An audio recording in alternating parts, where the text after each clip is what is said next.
Assalamualaikum semuanya. Semoga kalian semua dalam keadaan sehat dan dilancarkan rezekinya. Amin ya robbal alamin. Lagi-lagi Baginda Raja memberi tugas yang mustahil kepada Abu Nawas. Kali ini ia diperintah untuk memindahkan istana di sebuah tempat hanya dalam waktu 1 malam. Baik Paduka yang mulia, kebetulan saya punya karpet ajaib. Dengan karpet itu, saya bisa dengan mudah memindahkan istana kemanapun yang Paduka inginkan, kata Abu Nawas. Karpet ajaib? Di mana karpetnya? Coba kau tunjukkan padaku, pinta Baginda Raja penasaran. Disitulah letak masalahnya Paduka. Dia berada di bawah tanah istana. Untuk mendapatkan karpet tersebut, Paduka harus membongkar istananya seorang diri. Sedangkan tanpa karpet itu, saya tidak bisa menjalankan perintah Paduka, ujar Abu Nawas. Tentu saja alasan Abu Nawas ini tidak masuk akal. Mana mungkin Baginda Raja mampu melakukannya. Dan berkat jawaban cerdik Abu Nawas, Baginda Raja tidak jadi memberikan tugas aneh tersebut.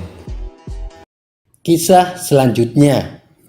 Abu Nawas punya cara unik untuk menyadarkan hakim nakal. Bukannya dengan melaporkannya langsung kepada sang raja, Abu Nawas malah memberinya hadiah. Akan tetapi justru hadiah itu yang membuat hakim itu tersadar akan perbuatan nakalnya. Saat itu kerajaan yang dipimpin oleh Raja Harun al-Rasyid sedang mengalami krisis keadilan. Banyak hakim adil meninggal dunia, sementara hakim pengganti yang ditunjuk ternyata salah. Akibatnya hakim tersebut tak bisa menjawab kebutuhan masyarakat akan keadilan yang hakiki. Tak hanya moralnya yang kurang bagus, tapi mereka juga tak banyak mengetahui hukum-hukum agama.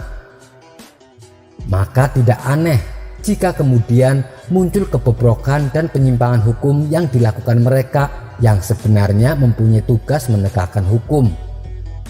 Korupsi semakin meluas, sementara penyalahgunaan hukum sepertinya telah menjadi hal yang biasa. Abu Nawas merasa prihatin.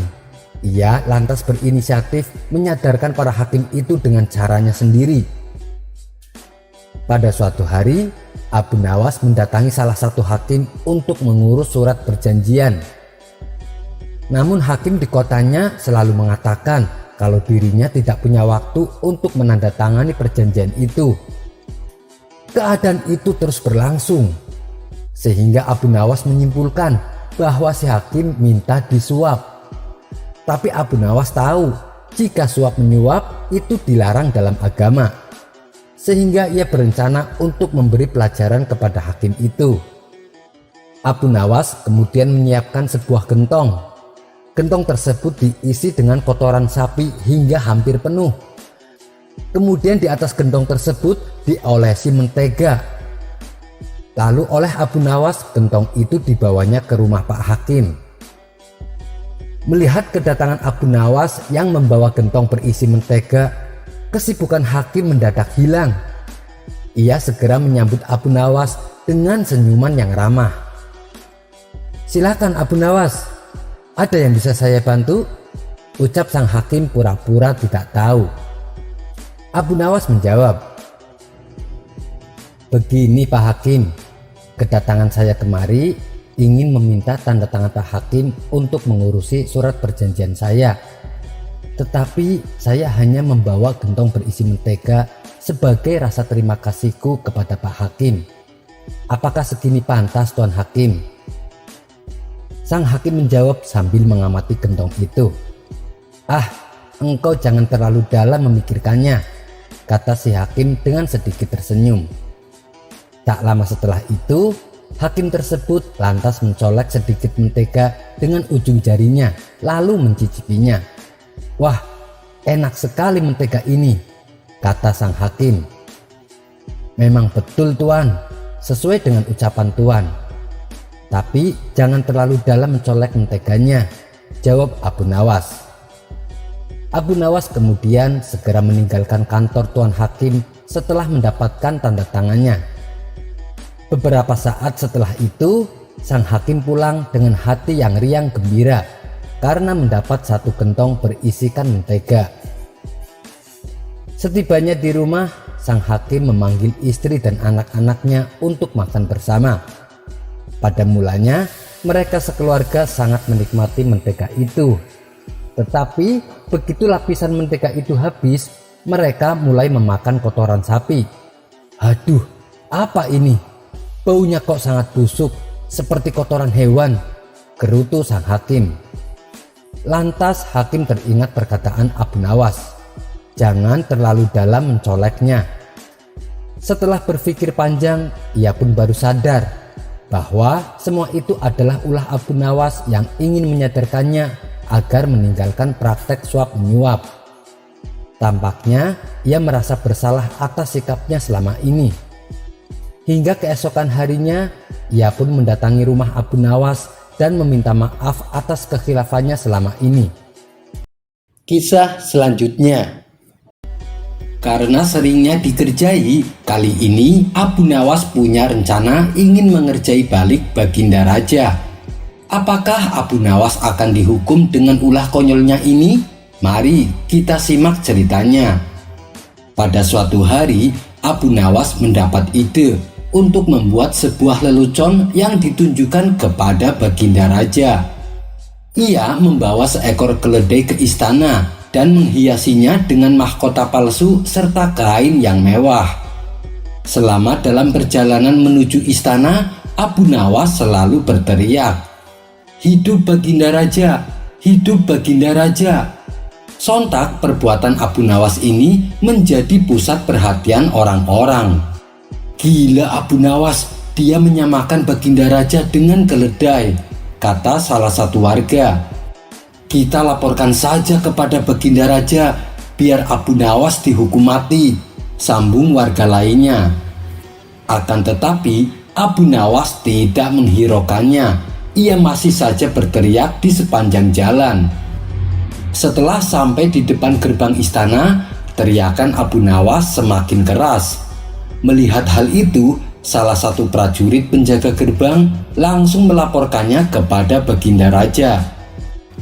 "Paduka yang mulia, Abu Nawas berteriak-teriak di depan gerbang istana. Ia mengatakan, 'Hidup Baginda Raja, hidup Baginda Raja,'" kata sang prajurit. "Memangnya kenapa? Itu kan wajar saja. Bukankah dia rakyatku juga?" ujar Baginda Raja. "Tapi Paduka yang mulia, dia berteriak sambil membawa keledainya yang berhiaskan mahkota dan kain yang indah. Seolah-olah keledai itu adalah rajanya," jelas sang prajurit. Tidak berselang lama, datang pula rombongan warga yang mengadukan hal serupa.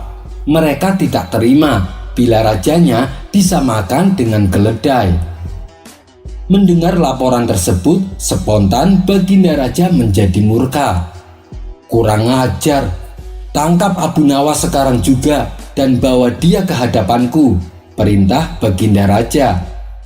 Tak butuh waktu lama, beberapa prajurit berhasil meringkus Abu Nawas dan membawanya di hadapan Baginda Raja.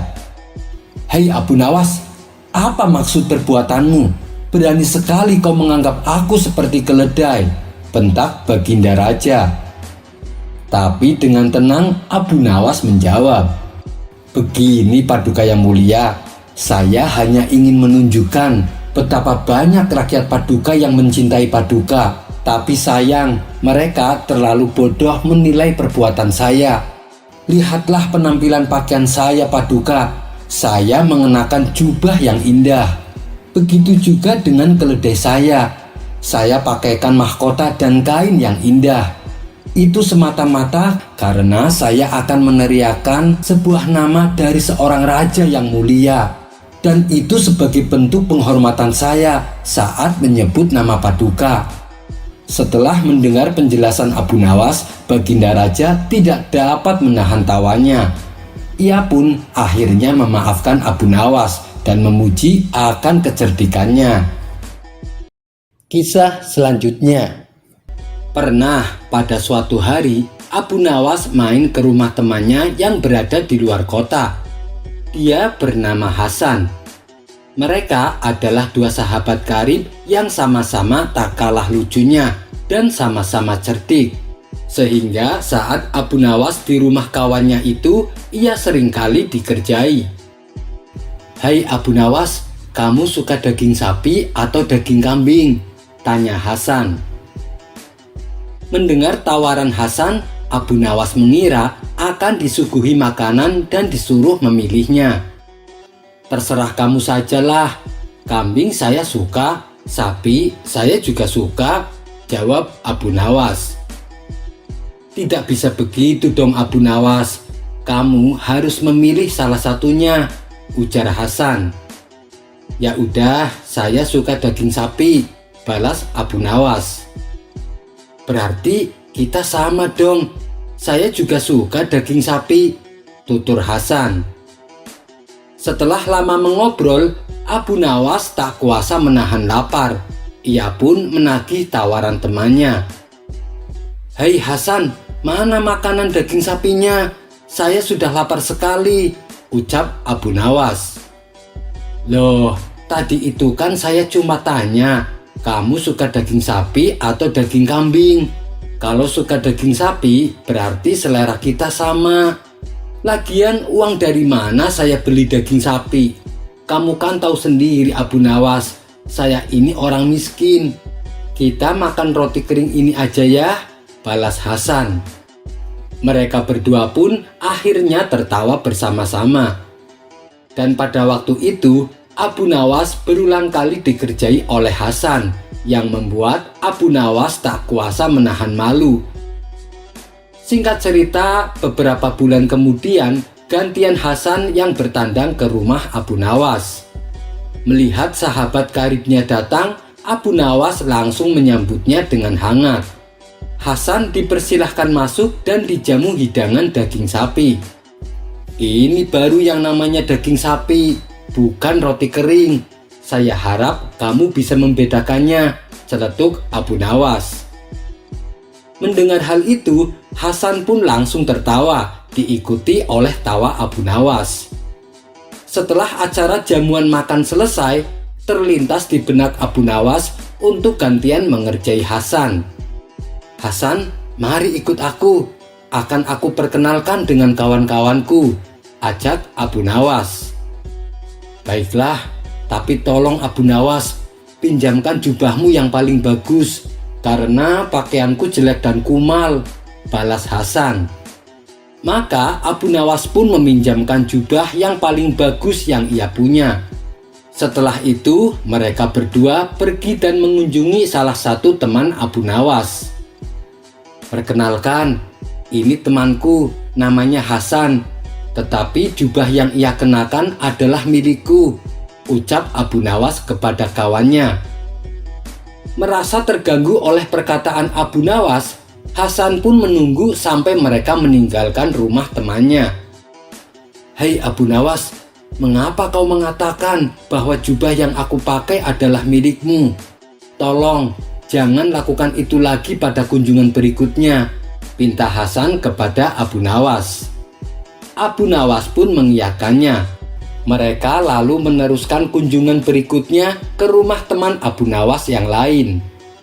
Kali ini Abu Nawas mengatakan, "Perkenalkan, ini temanku, namanya Hasan. Jubah yang ia kenakan adalah miliknya, bukan milikku," ucap Abu Nawas kepada kawannya.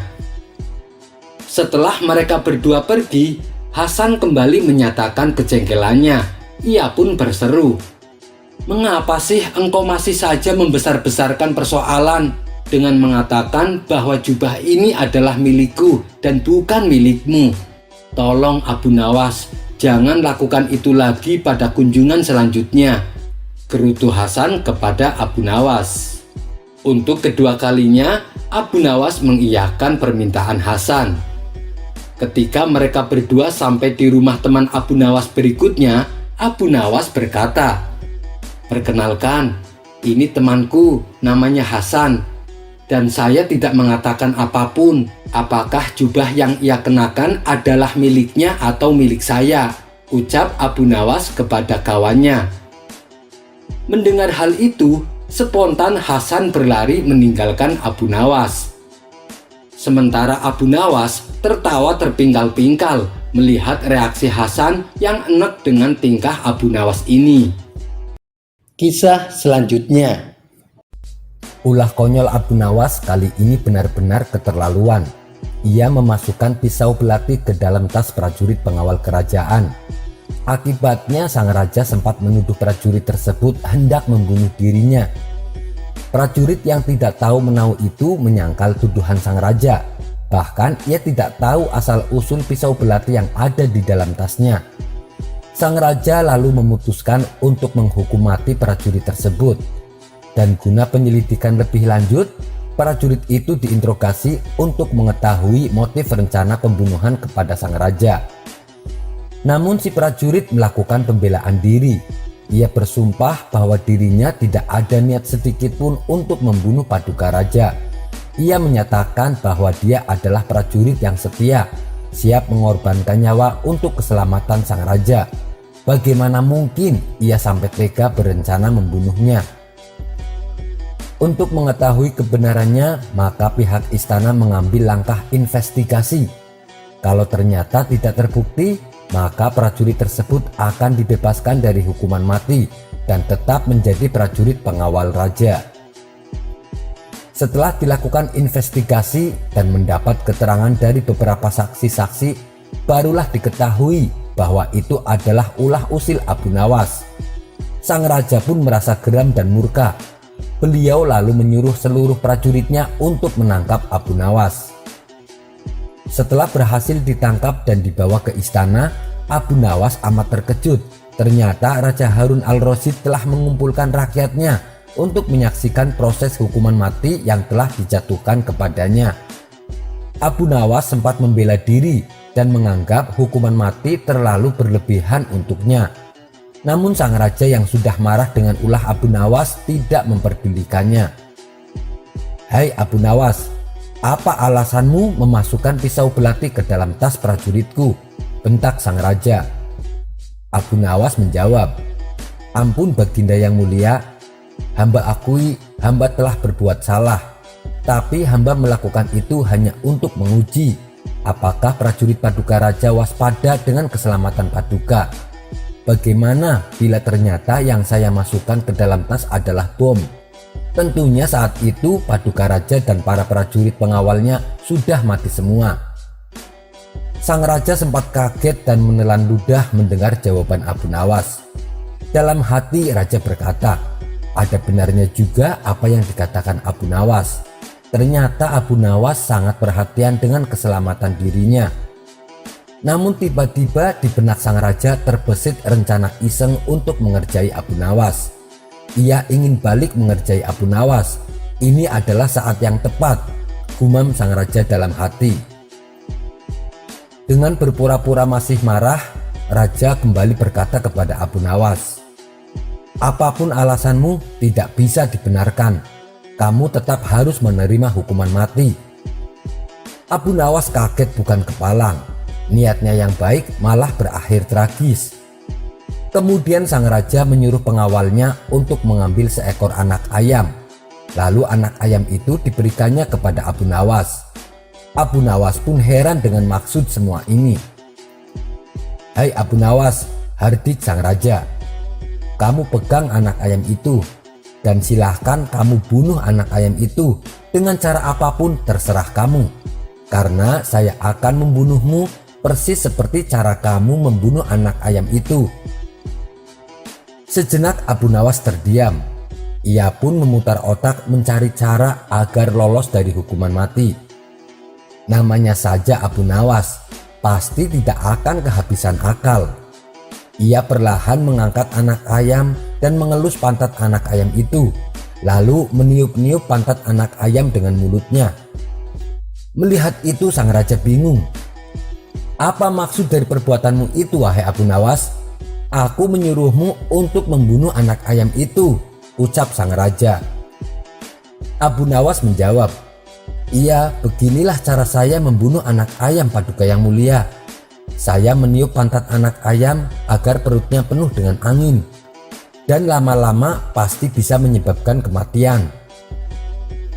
"Ada saja cara Abu Nawas lepas dari jebakan saya," ucap sang raja dalam hati.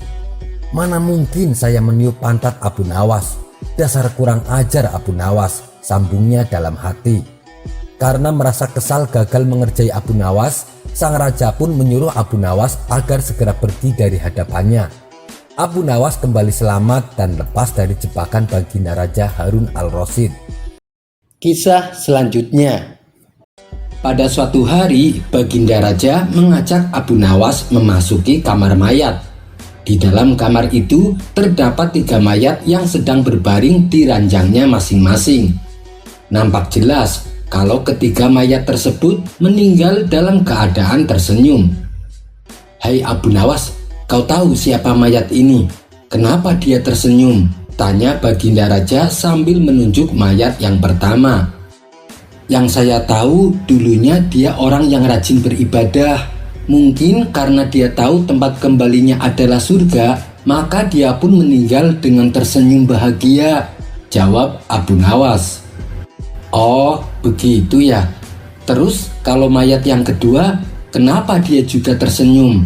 tanya baginda raja. "Kalau mayat yang ini, semasa hidupnya, dulu dia rajin bersedekah dan rajin sholat malam. Mungkin karena dia tahu tempat kembalinya adalah surga, maka dia pun meninggal dengan tersenyum bahagia," terang Abu Nawas. Ketika baginda raja akan bertanya tentang mayat yang ketiga, ternyata ia mengenalinya. "Dia ini kan orang ateis. Saya kenal betul orang ini. Tapi kenapa dia meninggal dengan keadaan tersenyum? Bisakah kau jelaskan wahai Abu Nawas?" tanya baginda raja. Sesaat Abu Nawas kebingungan. Kalau ia menjawab karena masuk surga, itu tidak mungkin. Karena menurut ajaran Islam, orang yang tidak mengakui adanya Tuhan akan dimasukkan ke dalam neraka. Kalaupun menjawab tersenyumnya karena akan masuk neraka, itu juga tidak mungkin. Karena neraka adalah tempat penyiksaan yang sangat mengerikan. Tapi namanya saja Abu Nawas, ia punya jawaban untuk memuaskan rasa penasaran baginda raja. Abu Nawas lalu berkata kepadanya, "Benar apa yang Paduka katakan, dia memang seorang ateis. Adapun dia mati tersenyum karena dia merasa bangga sebab dia akan ditempatkan bersama para raja-raja," jelas Abu Nawas. Mendengar jawaban tersebut, baginda raja menjadi tersinggung dan sempat emosi. "Hei Abu Nawas, aku ini orang muslim dan saya mengakui adanya Tuhan. Kenapa mayat orang ateis itu ditempatkan di tempat yang sama denganku?" protes baginda raja.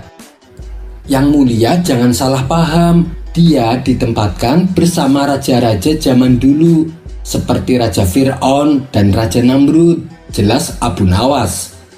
Spontan baginda raja tertawa terpingkal-pingkal. Kisah selanjutnya. Pagi itu Abu Nawas terlihat bahagia sebab ia berhasil menggagalkan usaha baginda raja untuk menjadikannya sebagai pejabat istana. Setiap kali ada utusan istana yang datang, Abu Nawas langsung berpura-pura gila. Tentu saja mereka kewalahan menghadapi tingkah Abu Nawas ini. Siasat inilah yang membuat baginda raja akhirnya mengurungkan niatnya. Namun suatu hari rumah Abu Nawas kembali didatangi beberapa utusan istana. Mereka adalah prajurit yang bertubuh besar dan kekar. "Hei Abu Nawas, sekarang juga kamu ikut kami ke istana," kata salah satu pengawal. Abu Nawas kaget dan heran dengan sikap para pengawal istana yang tiba-tiba bersikap galak. "Memangnya kenapa aku harus menuruti permintaan kalian?"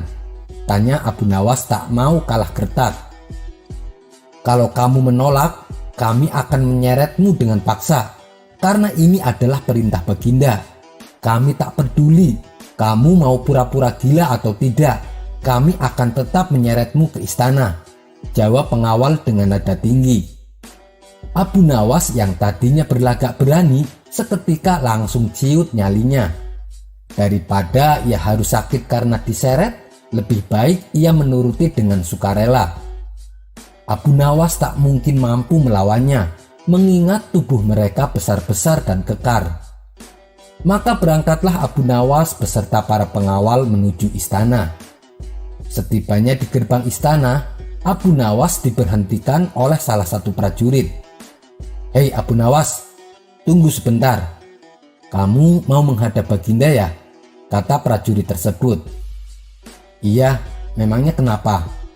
tanya Abu Nawas. "Kalau kamu dikasih hadiah, kamu harus membaginya denganku," kata prajurit itu. "Iya, nanti aku bagi hadiahnya denganmu," jawab Abu Nawas kesal. Abu Nawas lalu masuk ke istana dan menghadap Baginda Raja. "Akhirnya kamu kesini juga Abu Nawas. Kamu tidak bisa lagi berpura-pura gila," kata Baginda Raja. "Ampun Paduka, memangnya salah saya apa? Kenapa Baginda selalu saja mengganggu hidup saya?" tanya Abu Nawas. "Kamu tidak salah apa-apa, dan aku sama sekali tidak ada niatan untuk mengganggumu. Aku hanya ingin kamu menjadi kadi untuk menggantikan ayahmu," jawab Baginda Raja. "Tapi kan hamba sudah mengatakannya berulang kali kalau hamba menolak menduduki jabatan tersebut. Saya hanya ingin menjadi warga biasa saja Paduka," tutur Abu Nawas. "Tidak bisa Abu Nawas, pokoknya kamu harus menggantikan jabatan ayahmu," bentak Baginda Raja.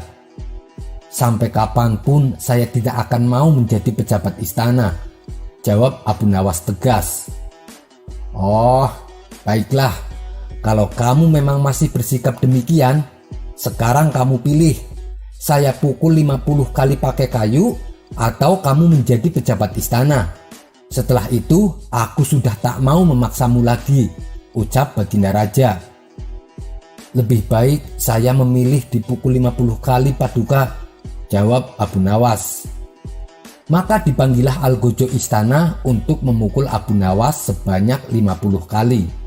Tentu saja Abu Nawas merasa kesakitan, tapi ia tetap berusaha untuk menahan rasa sakitnya. Setelah Abu Nawas selesai menjalankan hukuman, ia pun diperbolehkan pulang. Namun saat ia melewati gerbang istana, prajurit yang tadi memberhentikan Abu Nawas menagih hadiahnya. "Tunggu Abu Nawas, jangan pulang dulu. Mana hadiah yang kau janjikan?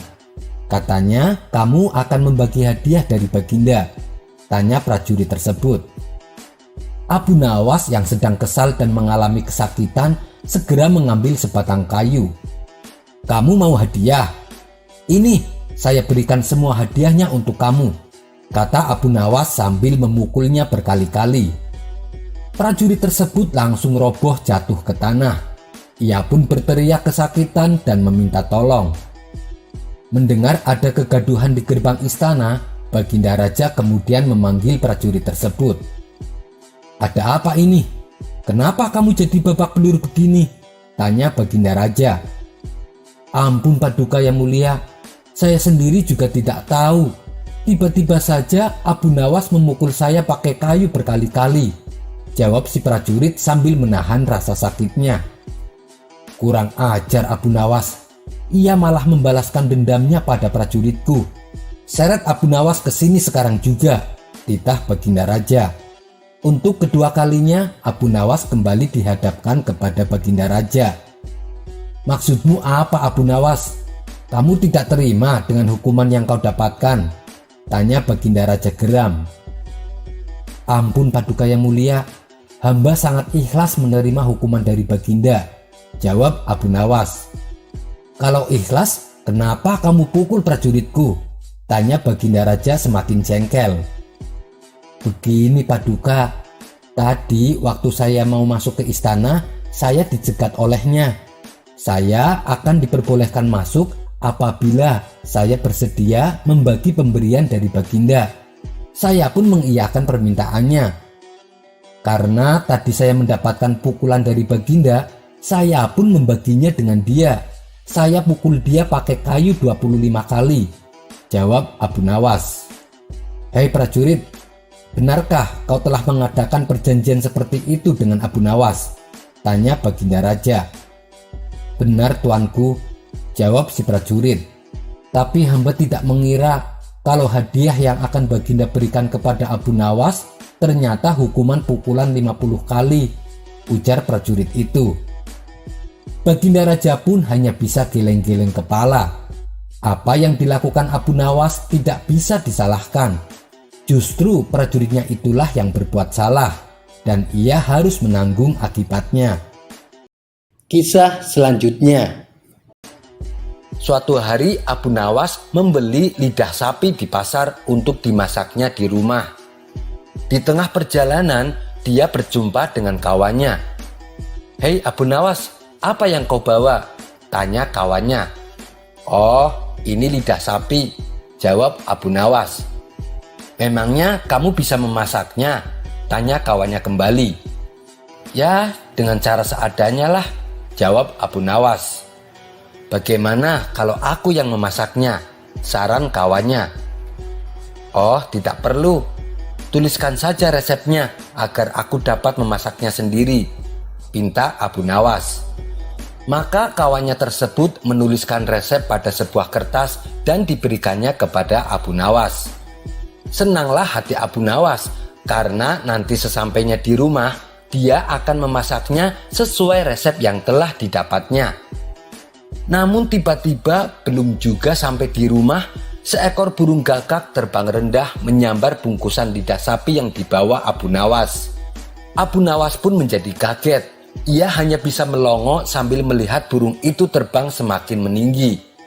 Hei burung, percuma saja engkau mencuri lidah sapiku, karena resep untuk memasaknya ada padaku, teriak Abu Nawas sambil dia pamerkan kertas resep itu ke udara. Kisah selanjutnya. Kisah kakek buta yang dituduh mencuri ini terjadi di zaman Nabi Musa alaihi salam, di mana kala itu Nabi Musa bermunajat kepada Allah minta diperlihatkan keadilan Allah kepada makhluknya. Seperti kita ketahui, Allah memberikan keistimewaan kepada Nabi Musa bisa berdialog langsung dengan Allah tanpa perantara malaikat. Suatu ketika saat Nabi Musa bermunajat di Bukit Tursina, terbesit dalam hati beliau ingin melihat keadilan Allah secara langsung. Beliau penasaran bagaimana Allah menjatuhkan keadilannya atas makhluk-makhluknya di dunia. Maka Nabi Musa berdoa kepada Allah, "Wahai Tuhanku, perlihatkanlah kepadaku keadilan dari sisimu." Allah membalas doa Nabi Musa. "Sesungguhnya kamu adalah seorang yang terburu-buru. Kamu sungguh tidak akan mampu bersabar." Nabi Musa kembali berkata, "Insya Allah hamba dapat bersabar dengan apa yang akan terjadi." Allah pun mengabulkan permohonan Nabi Musa. Lalu Nabi Musa diperintahkan untuk pergi ke dekat sebuah mata air. Di sana dirinya lalu bersembunyi di balik batu yang cukup besar.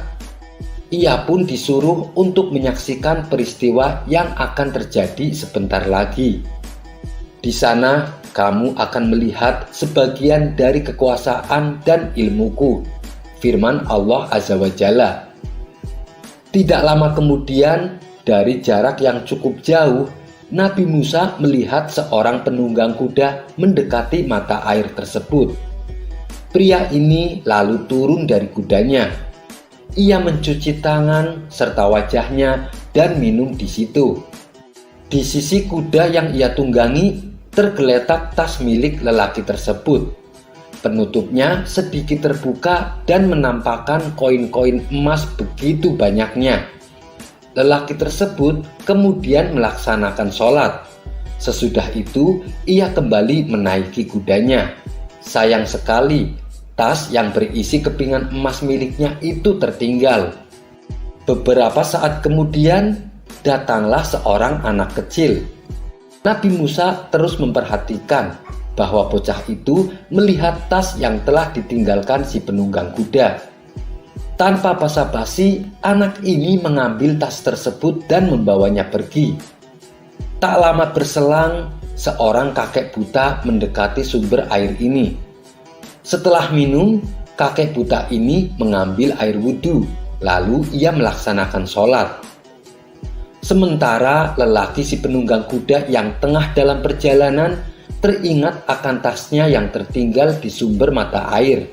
Ia lalu memutuskan kembali mendatangi sumber mata air tersebut. Setibanya di sana, ia mendapati tasnya sudah hilang. Sedangkan di situ ada kakek buta yang habis menunaikan sholat. Lelaki tersebut lalu menghampiri kakek buta. "Kamu pasti yang telah mengambil tasku, karena tidak ada orang lain kecuali kamu," kata lelaki tersebut kepada kakek buta. "Bagaimana mungkin aku tahu ada tas? Aku baru saja datang di sini dan langsung wudhu kemudian sholat. Lagi pula kedua mataku ini telah buta," jawab si kakek tua. Mendengar alasan kakek tersebut, lelaki itu malah menjadi marah. Ia kemudian mencabut pedangnya. Ditebasnya leher kakek yang malang itu dan tewas seketika. Lelaki tersebut lalu menggeledah kakek buta yang sudah mati untuk mencari tasnya. Namun ia tidak menemukannya. Lelaki itu pun pergi meninggalkan tempat tersebut. Nabi Musa yang melihat rentetan peristiwa itu di depan matanya menjadi heran dan timbul tanda tanya. Di mana letak keadilannya? Kemudian Nabi Musa kembali bermunajat kepada Allah. "Wahai Tuhanku, hamba telah bersabar, tidak melakukan apa-apa selain menyaksikan kejadian yang ada di depan mataku. Hamba pun meyakini bahwa Engkau sungguh adalah Zat yang Maha Adil. Akan tetapi, mohon terangkanlah kepadaku maksud kejadian ini." Maka turunlah malaikat Jibril atas perintah Allah menyampaikan wahyu kepada Nabi Musa. "Hai Musa, Allah berfirman, Aku mengetahui segala rahasia dan apapun yang tidak kamu ketahui. Anak kecil yang mengambil tas itu sesungguhnya telah mengambil hak miliknya sendiri. Hal ini lantaran ayah anak tersebut dulu menjadi buruh penunggang kuda selama bertahun-tahun, namun ia tidak pernah mendapatkan upah. Bila dihitung jumlah upah yang belum ia terima, sesuai dengan jumlah kepingan emas yang ada di dalam tas itu. Sedangkan si kakek buta yang mati terbunuh, dialah yang dulu membunuh ayah dari anak kecil tadi. Ia mendapatkan hukuman kisos atas perbuatannya. Dan sampailah setiap orang yang punya hak akan mendapatkan haknya, baik yang terlihat oleh mata manusia atau yang sengaja Allah sembunyikan. Usai mendengar penjelasan itu, Nabi Musa langsung bersujud dan beristighfar. Wallahu a'lam bishawab. Kisah selanjutnya. Tidak jauh dari rumah Abu Nawas ada tetangganya yang bernama Ali. Dia itu orangnya buta huruf dan tak pandai menulis. Suatu ketika, saat istrinya sedang berada di negeri seberang, Ali ingin mengirim surat kepadanya. Tapi ia bingung harus minta tolong kepada siapa. Maka terbesitlah sosok Abu Nawas di benaknya. Lebih baik aku minta tolong sama dia. Dia itu kan orangnya baik dan suka menolong, pikir Ali dalam hati. Kemudian ia pun bergegas pergi menuju rumah Abu Nawas. "Wahai Tuan Abu, maukah kau menolongku?" pinta Ali. "Oh, insya Allah. Apa itu?" tanya Abu Nawas. "Aku ingin mengirim surat ke istriku, tapi aku ini kan buta huruf Tuan Abu. Maukah kau menuliskannya?" pinta Ali. Mendengar permintaan tersebut, Abu Nawas menjadi bingung. Bukan karena ia tidak bisa menulis ataupun buta huruf, melainkan tulisan tangannya susah dibaca oleh orang lain. Menyadari akan hal itu, Abu Nawas pun menolaknya dengan berbagai macam alasan. Akan tetapi Ali terus mendesaknya agar Abu Nawas bersedia menolongnya. Setelah berpikir cukup lama, akhirnya Abu Nawas menyanggupi. "Baiklah, aku akan menolongmu, tapi jauhkah istrimu tinggal?" tanya Abu Nawas. "Memangnya apa bedanya jauh atau dekat?" kata Ali merasa heran. "Tentu saja beda," balas Abu Nawas. "Apa yang membedakannya, Tuan Abu? Nanti kan tinggal diserahkan ke tukang kirim surat. Kalau mengenai soal ongkos, itu sudah jadi tanggung jawab saya, Tuan Abu," ujar Ali memberitahu. Bukan masalah itu. Jadi begini, tulisan saya kan aneh dan susah dibaca. Hanya saya yang bisa membacanya.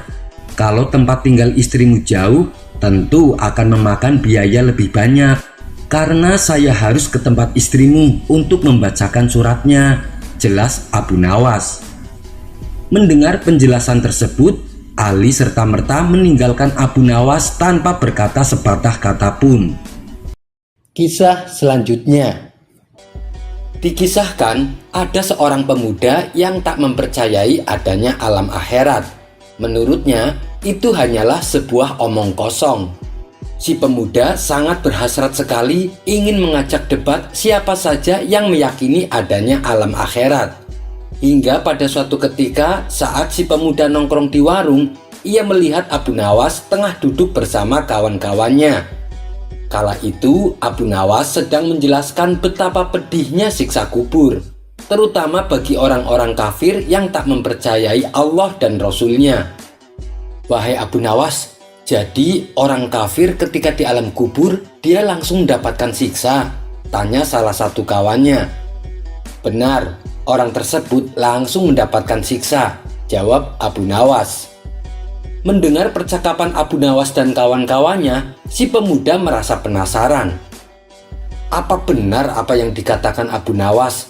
Saya ingin membuktikannya," kata si pemuda dalam hati. Ia pun segera meninggalkan warung dan pergi menuju pemakaman orang kafir. Sesampainya di sana, si pemuda mendekati salah satu makam dan menempelkan telinganya ke tanah kuburan. Namun setelah sekian lama, si pemuda tak mendengar apapun. Dasar Abu Nawas, ia pandai sekali berdusta. Pantesan ia banyak disukai orang. Bualanya terdengar sangat meyakinkan, batin si pemuda. Di saat itulah terbesit di benaknya untuk mempermalukan Abu Nawas. Ini saat yang tepat untuk mengajaknya berdebat. Akan aku permalukan dia di depan orang-orang, ucap si pemuda. Maka ia pun langsung beranjak dari pemakaman dan kembali menuju warung untuk menemui Abu Nawas dan kawan-kawannya. Setelah tiba di hadapan Abu Nawas, si pemuda berkata, "Hei Abu Nawas, barusan aku dari kuburan orang kafir. Kau bilang katanya orang kafir di alam kubur mereka disiksa oleh malaikat. Tapi aku sama sekali tidak mendengar apapun. Tidak ada suara tangisan ataupun jeritan. Ceritamu tentang siksa kubur hanyalah dongeng semata, Abu Nawas, tidak bisa dibuktikan." Mendengar perkataan si pemuda yang tiba-tiba sempat membuat Abu Nawas terkejut. "Wahai anak muda, kemarilah, duduklah bersama kami, biar nanti saya jelaskan," ajak Abu Nawas sambil tersenyum. Si pemuda pun mendekati Abu Nawas dan duduk tepat di sampingnya.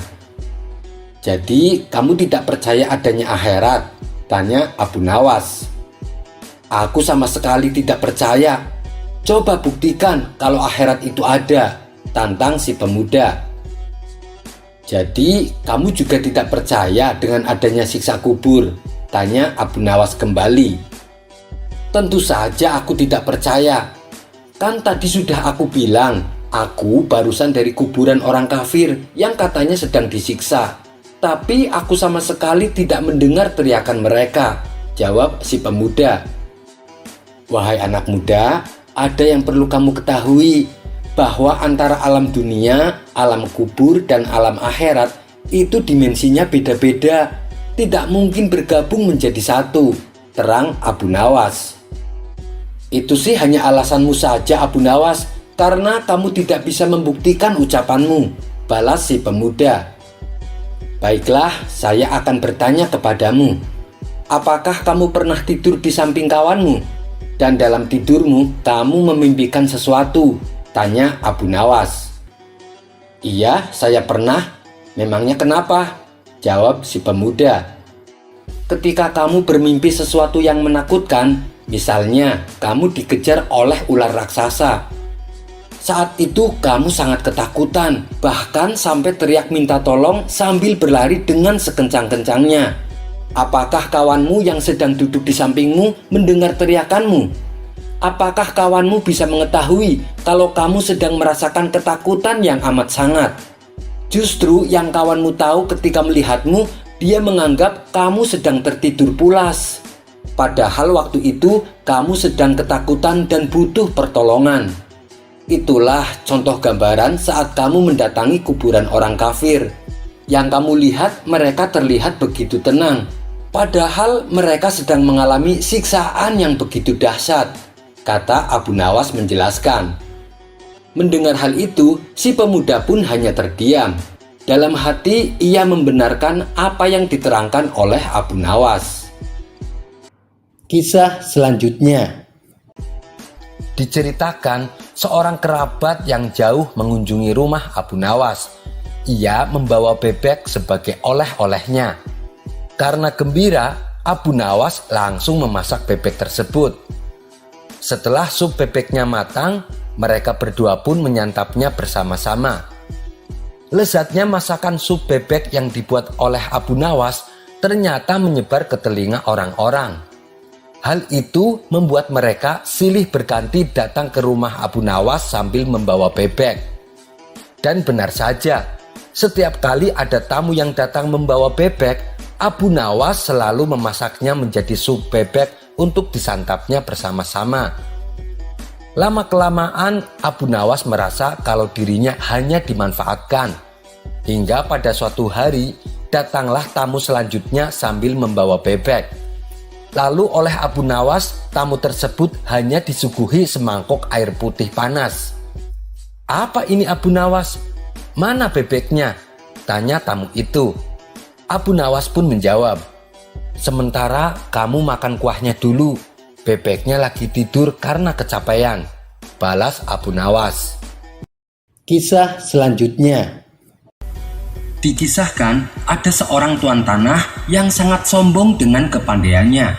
Dia menganggap bahwa dirinya adalah orang yang paling pandai di seluruh negeri.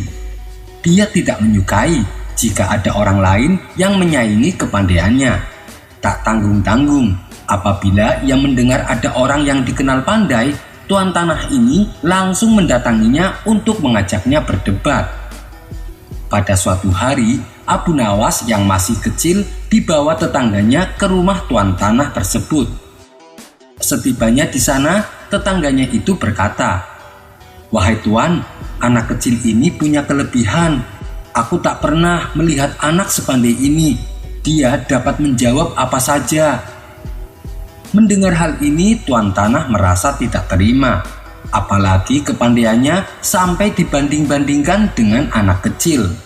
Sambil menatap sinis ke arah Abu Nawas, tuan tanah itu berkata, "Anak sekecil itu dia tahu apa? Dia tidak tampak seperti anak pandai." Tetangga Abu Nawas membalas, "Cobalah, berilah dia beberapa pertanyaan." Kemudian tuan tanah tersebut memberi Abu Nawas pertanyaan, dari mulai pertanyaan yang mudah sampai pertanyaan yang susah. Tanpa pikir panjang, Abu Nawas menjawab semua pertanyaannya dengan benar. Mengetahui kecerdasan pada diri Abu Nawas membuat si tuan tanah semakin jengkel. Ia pun akhirnya berkata, "Hei kau anak kecil, ketahuilah, semakin pandai seseorang semasa kecil, maka akan semakin dungu nantinya di saat dewasa." Abu Nawas yang masih kecil dan polos membalas perkataan si tuan tanah. "Berarti waktu tuan masih kecil, pasti tuan lebih pandai dariku." Sontak si tuan tanah menjadi emosi mendengarnya. Ia pun menyuruh Abu Nawas dan tetangganya untuk segera meninggalkan rumahnya. Kisah selanjutnya. Sebagaimana pertemuan, pastilah ada perpisahan. Dan sebagaimana manusia hidup, pastilah akan merasakan mati pada waktunya. Begitu juga dengan Ka'bah. Sebagaimana ia dibangun, pasti akhirnya akan dihancurkan juga. Menjelang kiamat nanti dan sebelum tiupan sangkakala pertama dibunyikan, ada seseorang yang akan menghancurkan Ka'bah. Dan sejak saat itu, Ka'bah tidak akan pernah lagi diperbaiki selamanya. Nabi Muhammad SAW berkata, kiamat tidak akan terjadi kecuali pada manusia-manusia yang buruk dan jahat. Di dalam hadis riwayat Bukhari dan Muslim, ada kisah tentang Nabi Isa yang berperang melawan Dajjal. Beliau juga melewati peristiwa keluarnya kaum Ya'juj dan Ma'juj. Setelah kaum Ya'juj dan Ma'juj binasa, seluruh umat manusia menjadi muslim serta berkelakuan baik. Tidak ada kejahatan, semuanya hidup damai di bawah kepemimpinan Nabi Isa. Di suatu hari, Allah akan mewafatkan Nabi Isa. Maka bumi perlahan-lahan mulai kacau, dan orang-orang ketika itu mulai kembali berbuat kerusakan dan mendustakan Allah. Allah Subhanahu wa Ta'ala lalu menurunkan tanda-tanda kiamat selanjutnya, yaitu munculnya hewan bernama Dabah. Hewan ini muncul dari dalam perut bumi dan bisa berbicara layaknya manusia dan memiliki bentuk yang sangat aneh. Ibnu Abbas pernah berkata, Dabah adalah hewan yang memiliki rambut dan bulu, yang memiliki semua warna dan memiliki kaki di tubuhnya. Bentuk Dabah sangat menyeramkan dan bertanduk. Di antara kedua tanduknya ada suatu jarak yang cukup untuk diduduki orang. Makhluk ini punya postur tubuh yang sangat besar. Ibnu Zubair meriwayatkan, telinga Dabah seperti telinga gajah. Tanduknya seperti tanduk kijang, panggulnya seperti panggul kucing, kakinya seperti kaki unta, ekornya seperti ekor kambing, dan di antara sendi-sendinya berjarak 5 meter. Dabah akan bertugas menandai orang-orang yang beriman maupun orang-orang yang tidak beriman. Dijelaskan bahwa ketika Dabah baru keluar, ia akan menjerit di kawasan makam Ibrahim dan Hajar Aswad sambil menebar-nebarkan tanah di atas kepalanya. Kemudian ia menghadap ke timur dan barat lalu mengaum. Suaranya yang keras terdengar hingga ke seluruh penjuru dunia. Orang-orang kafir yang mendengar akan berlarian karena takut. Sementara orang-orang mukmin akan mengetahui bahwa yang bersuara keras itu adalah Dabah, dan mereka tetap di tempatnya tanpa mengalami ketakutan apapun. Dabah ini nantinya akan membawa tongkat Nabi Musa dan cincin Nabi Sulaiman. Ia akan memukul orang kafir dengan tongkatnya yang membuat mereka menjadi hitam legam. Lalu akan mengusap wajah orang beriman dengan cincin Nabi Sulaiman yang membuat wajah mereka terlihat cerah. Kala itu, ketika mereka makan bersama, mereka akan saling mengenali mana orang yang beriman dan mana orang yang kafir. Setelah kemunculan Dabah, Allah menurunkan tanda kiamat berikutnya, yaitu terjadinya gempa di mana-mana secara berkelanjutan. Kemudian akan muncul api dari kawah Aden yang sekarang berada di Yaman Utara. Dan sebelum terjadinya matahari terbit dari barat, Allah akan terlebih dahulu menghembuskan angin yang mematikan seluruh manusia beriman. Kemudian bumi hanya akan menyisakan manusia kafir yang sudah tidak lagi mempercayai Allah. Sejak saat itu, Ka'bah menjadi sepi. Tidak ada satupun orang yang beribadah. Bahkan sama sekali tidak ada yang peduli. Dan ketika kondisi ini terjadi, maka datanglah satu orang yang akan menghancurkan Ka'bah. Orang ini mendapat julukan Dzul Suwaikotain. Dialah orang yang akan menghancurkan Ka'bah. Ia berasal dari negeri Ethiopia. Artinya orang ini adalah orang yang bangsa kulit hitam, yang memiliki fisik berbadan kecil dan kurus. Zulzuwaikotain memiliki kaki agak bengkok dan punya betis. Ia akan datang membawa sekop dan linggis ke Ka'bah. Ia lalu menghancurkan Ka'bah dengan mencabut batangnya satu persatu hingga rata. Sebagian para ulama mengatakan alasan dia menghancurkan Ka'bah karena ketika itu tersebar rumor bahwa ada harta yang tersimpan di bawah Ka'bah. Ketika peristiwa pengerusakan Ka'bah terjadi, orang-orang di sekitar tidak ada yang peduli karena mereka adalah orang-orang kafir. Setelah Ka'bah hancur dan rata dengan tanah, barulah peristiwa kiamat terjadi, yaitu munculnya matahari dari barat. Pada hari itu, semua alam semesta hancur berkeping-keping. Seluruh makhluk hidup, baik manusia atau golongan jin, baik hewan ataupun tumbuhan, akan binasa pada saat itu. Begitu juga dengan para malaikat. Hanya satu yang masih hidup, yaitu Allah Subhanahu wa Ta'ala. Rasulullah Shallallahu Alaihi Wasallam pernah mengatakan bahwa Allah akan membiarkan alam semesta kosong dalam kurun waktu 40. Tidak ada yang tahu pasti apakah maksud daripada 40.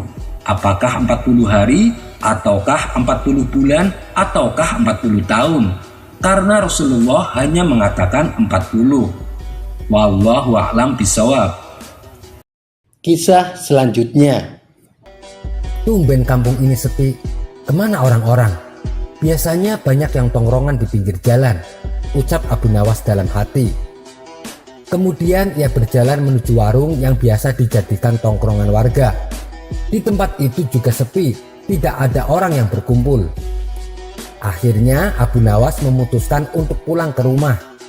Tapi tiba-tiba dari kejauhan ia melihat banyak orang berkerumunan di lapangan. Suara tawa dan tepuk tangan terdengar begitu meriah. Pantesan jalanan kampung sepi. Ternyata ada tontonan menarik di lapangan, ucap Abu Nawas. Karena penasaran, ia pun mendatangi tempat itu. Ada tontonan apa ini? Tanya Abu Nawas kepada salah satu warga. Ada pertunjukan gajah ajaib, jawabnya singkat. Gajah ajaib gimana maksudnya? Tanya Abu Nawas semakin penasaran. Gajah itu bisa mengerti bahasa manusia, jawabnya lagi. Benar saja, saat Abu Nawas merangsek ke depan, tampaklah seekor gajah dan pawangnya sedang beratraksi. Di tengah pertunjukan sedang berlangsung, sang pawang menawarkan hadiah menggiurkan. Ayo, siapa saja yang sanggup membuat kepala gajah mengangguk, saya kasih hadiah, teriak sang pawang kepada warga yang hadir. Tapi sebelumnya sang pawang membisikkan kepada gajah tersebut, apapun yang ditanyakan oleh penonton, kau harus menjawab dengan menggelengkan kepala. Bila ada yang menarik kepalamu dengan paksa untuk mengangguk, kamu tidak boleh kalah, karena tenagamu lebih besar dari manusia. Lalu gajah itu menatap sang pawang seolah mengerti dan menuruti perkataannya. Abu Nawas melihat dengan cermat kelakuan gajah itu. Gajah yang luar biasa, ia bisa tahu bahasa manusia, gumam Abu Nawas.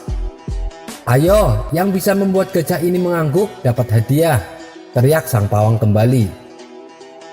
Karena tergiur dengan hadiah menarik, banyak warga yang maju. Mereka satu persatu berusaha dengan berbagai macam cara, tapi tak ada yang berhasil membuat kepala gajah mengangguk.